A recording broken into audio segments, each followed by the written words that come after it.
A few years ago, I had no idea that one vacation would completely change the direction of my life. Today, I own 3.2 acres of land in Costa Rica and I'm building my dream home there. Hi everyone, welcome back to my channel. If you watched my first video, you know that I'm moving from Canada to Costa Rica. Hi, Editing Charlie over here. Please ignore the piece of hair on my forehead that is minding his own business. I actually record this video twice. I'm not gonna do it third time just because of a piece of hair. Life doesn't always go according to plan, so will this video, so let's just embrace the imperfection together. Alright, back to the video. In this video, I will share why I chose Costa Rica over other country and why I decided to buy 3.2 acres in the mountain instead of a beachfront property. So let's get into it. When I started to think about moving abroad, Costa Rica wasn't the first country on my list. I spent a lot of time researching place because I wanted to make sure I chose the right one or I make the right decision. Thailand was one of the countries that I seriously considered, but because of his time difference and also as a foreigner you cannot own land over there, it was not an option. Then there were Panama. Panama is beautiful, I really like it, but again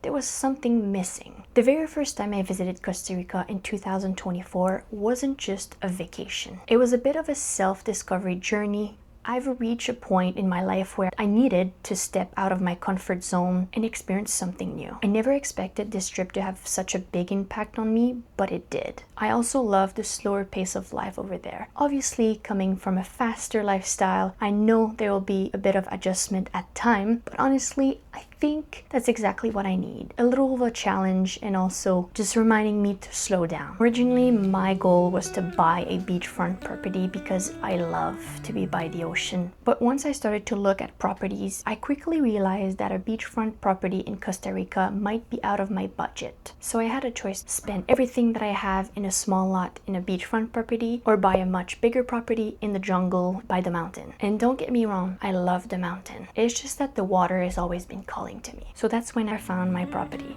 3.2 acres of land in the mountain. To be honest, at first I saw it and I couldn't see it. It was abandoned, everything was overgrown. I couldn't see the picture of this coming potential. It definitely took a bit of imagination, but I trusted the process and I'm very happy that I own it now and I cannot wait to start everything. Right now the plan is to build my dream home. But who knows what the future holds. I am interested in potentially building a little guest house or a rental cabin or a small retreat. We never know. Every time I look at the land, I still can't believe that it's mine, that I own a piece of land in Costa Rica. It's kind of crazy just to say it out loud. I always thought I would buy something in Canada and be close to my family, but I think that's the right move for me right now. Buying the land was just the beginning. Since then, I've done some soil testing just to make sure that the ground is okay to build on, and I'm now planning with the architect what I want the house to look like. If you're excited or just curious to see how things comes along, don't forget to subscribe. And if you have any question about Costa Rica, buying a land, the process, or how to apply for a visa, comment down below and I'll do my best to reply and maybe do a future video on it. And if you're new here and you have not seen my first video, you can click on it over here and watch it. Other than that, thank you so much and I'll see you in my next video.